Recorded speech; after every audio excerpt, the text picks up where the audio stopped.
Actually, tinanghali ako ng gising mo. Ilang araw na nagpupuyat ako dahil dito sa office. At saka, maga akong ginigising din. Para pabusin. Kanina sabi ko, tutulog ako sa mga. So, plus cheese na ako nagising. So, ito yung kitchen natin ngayon. Okay naman na siya. Maganda na. Sinasabi nga nung mga kaibigan ko, sinend ko kasi sa kanila yung yung picture. Ang ganda na daw.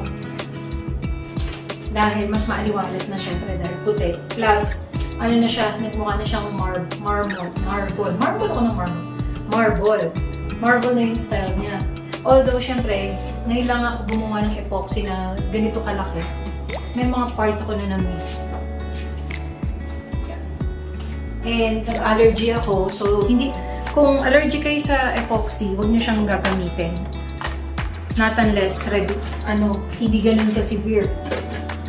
Mild lang yung pagka-severe nung allergy ko. Kasi, namula ako. Pero sobrang pula. Kasi umakyat hanggang sa mukha. Hanggang ngayon na yun, ang pangit kong nung balat dahil nagputukan na yung mga butlig. Sakit. Pero, nag-steroid naman ako kaya ayun.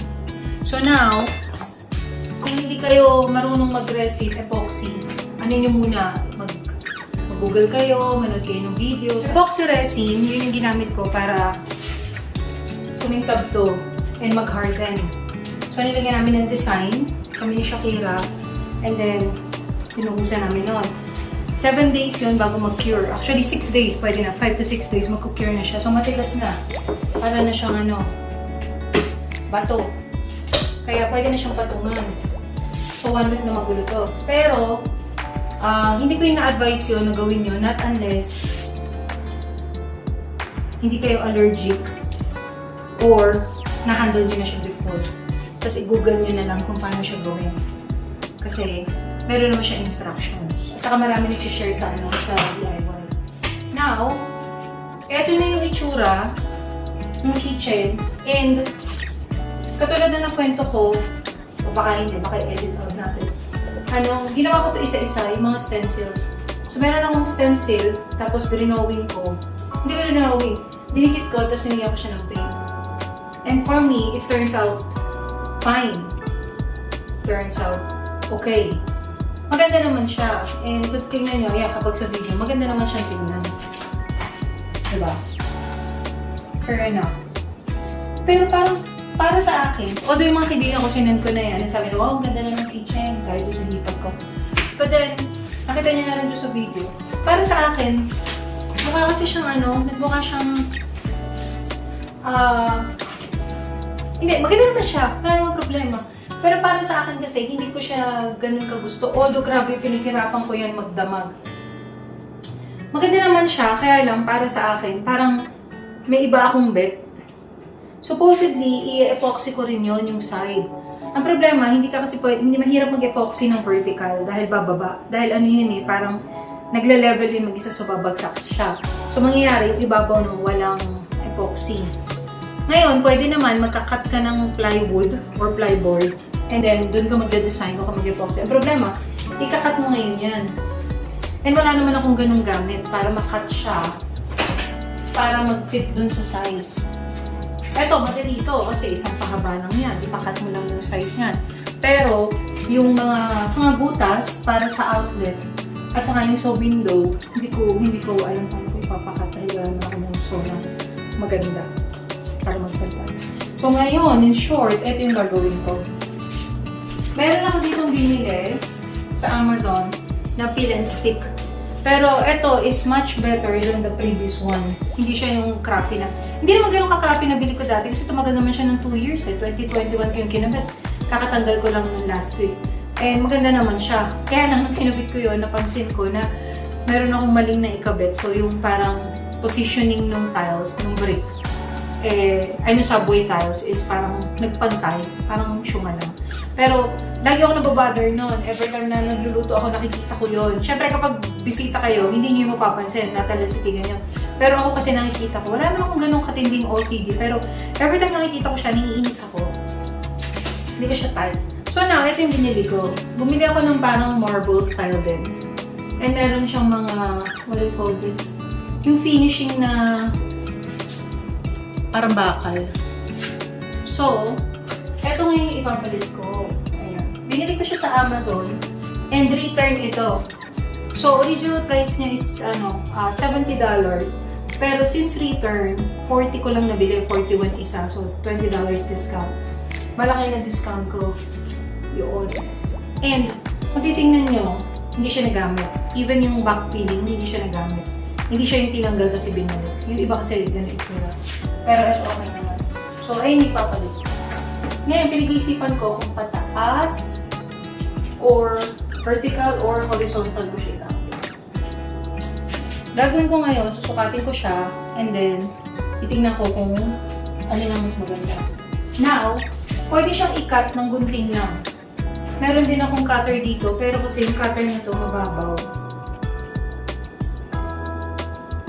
Pang ano lang kasi ito pang mga millimeters. So, meron akong ganitong cutter. Meron akong rotating.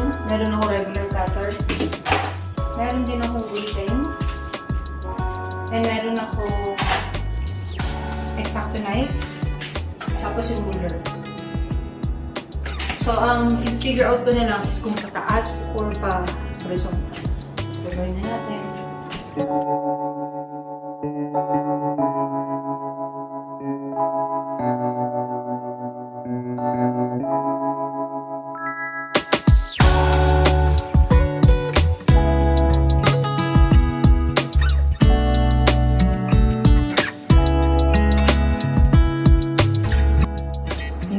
Pipil mo lang siya and then you stick.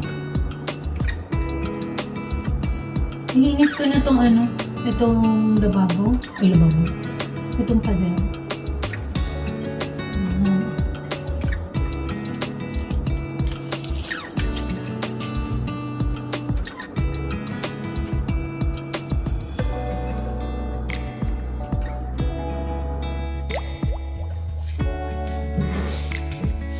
Yun o, share lang namin sa inyo. Yung maputi. Pumuti na eh. May nag-comment nga sabi, mas okay lang. Mas maliwalas.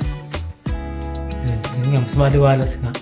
Kasi bakit may pagkakaiba nung dito sa dining area, no? Tsaka kitchen, parang ganun. Parang nahati na yung kulay niya. Okay, so kasi nag-comment na yung more pa raw tawag niya? DIY. Sabi nga. Maraming salamat. Mali ang ka eh. Pag puti talaga gano'n eh, no? Madali ito. Puti ako. No?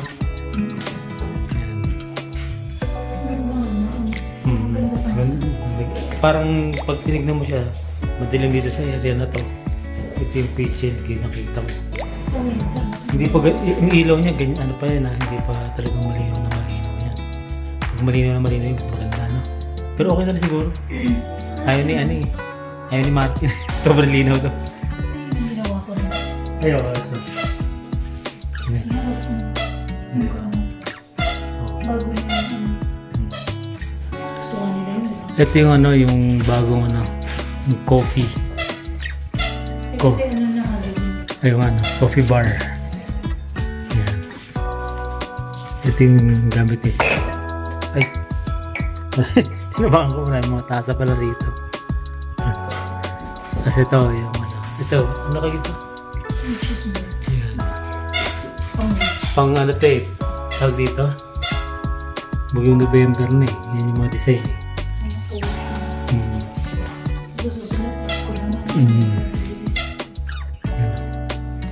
Lahat pa ito nilagyan. Oh. Mga yan eh. Ghost. Ayan. Ito sa CR namin nilagyan niya. Ito CR to. Kasi ito binubuksan niya. Oo, kaya nga eh. Nasaan yung washing machine? Yan. Papapunta sa washing machine. Oo nga eh. Ito yung cabinet niya, pumuti na rin yan eh. Puti na lahat halos. Bluetooth nakaraan, di ba? Ayan. Sabi nila, huwag ka daw Pinturaya Island. Pero sabi niya, okay na yan. Oo. Kaya lang, madilim. May iba na. Saka masyadong Yan. Pinalitan na rin yung pader. Dapat yung stencil. Kaya lang, parang feeling ko masyado siyang parang luma yung dating sa akin. Yan. Oo. Ngayon, pinalitan ko niya. Nabili ko yan sa Amazon sale. Return kasi yun Ito ilaw na. Tapos Mahaba yung yan. ilaw, seal din. Grabe. Ayan. Tuntuan na si Chef. $1 lang yata yun. Ano nga, Ayan o. Tingnan mo. Tuntua si Winnie. Tuntua siya. Ano Winnie? Ito si Winnie piling piling bata eh. Sa kanilang tatlo. Baby pa. Tingnan mo. Oh. Ano nangyari? Kakulay niya. Kakulay niya pala yung yung flooring. Ano Winnie? Oh, yan na. Naghamon na. Yan na. Yan na problema ron. May oras yan nagsusun. Kaya nga, naghahamon na. Patutulog na eh. Pagtulungan niyo. May tanong mo. Yun mga katimat. Ito. Gabi, oras na ba? 12:36 na ng madaling araw. Yan, maraming salamat sa mga nandiyan pa rin sumusubaybay sa mga vlogs natin. Tapos shoutout doon sa yung nakita natin sa sa mga nakita. Kararating lang nila. Yan, shoutout sa family nila. Ano nga pa? Sila doon. Sila doon. Yan, shoutout. Nakita namin. Ano usapan? Yun, ayan, may nakita tayong bagong... Ay, hindi, subscriber natin sa Pilipinas pa lang. Pinapanood daw tayo. Gulat kami doon, nakita-kita kami doon sa sa... Maalala mo rin yan pa. Goodwill. Yun doon sa sa Goodwill. Nagkita-kita kami doon. Kaya shoutout sa inyo Maraming salamat sa pagsabay. Lumapit sila ng July. Oh, yun. Darating na ng July. Ayan. Yung pinapanood tayo. Buti na siya na tayo. Ay, hindi na nagulat kami. Sabi niyo, uy. Pero nagpasalamat din kami kasi siyempre hindi sila na yan. Hindi na rin kami nahiya. Gusto ko natutuwa. Oo. Tsaka natutuwa naman sila eh. Maraming salamat Tsaka marami naman natutuwa dyan yung mga madalas natin nanonood dyan. Mga subscriber, mga dati na subscriber, mga nagko-comment. Yan, maraming salamat. Ganito oras naglilikot yung mga asong yan eh. Tingnan mo, nakapila. Uy, Chico. Pila-pila sila. Winnie. Sino si Winnie? Parang papapansin, Winnie. Yung tumagal na laruan niya. Yan. Sa dami ng laruan niya, yan lang yung tumagal kasi pag kinakagat niya, tumutunog. Parang naiilang siya, Ayun, sige. At bukas naman ulit. See you on the next vlog. Bye-bye na. Bye-bye, Hiling.